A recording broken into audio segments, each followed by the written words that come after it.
Payg'ambarimiz sollallohu alayhi vasallam duo qilar edilar. Duo qilar edilar.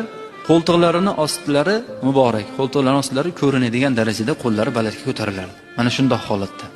Bundagi asosiy maqsad nima desa, bu xorlanish, Robbimizga bo'lgan xorlanishdir. Yana hadis qudusiyda keladi mana shunday ma'noda.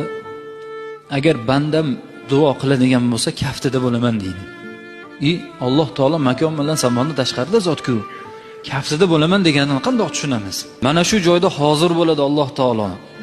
O'zimi desa qudrat hozir bo'ladi. Kim duo qiladigan bo'lsa, ijobat bo'lmasdan qolmaydi. Agar ijobat bo'lmaydigan bo'lsa, nima bo'ladi? Qiyomat kuniga olib qo'yiladi. Duoni o'rash kerak. Nima bilan? Duoyimizni qilinadigan duoni o'rashimiz kerak. Payg'ambarimiz sollallohu alayhi vasallamdan hadis bor. Avvali hamd, keyin salovat, o'rtasi duo va oxiri salovat bo'lgan duoni Alloh taolo ijobat qiladi dedilar. Payg'ambarimiz sollallohu alayhi vasallam aytdilar. Demak, buni o'rashimiz kerak. Qalbimizni tub-tubida yotgan duoni o'rashimiz kerak. Nima bilan?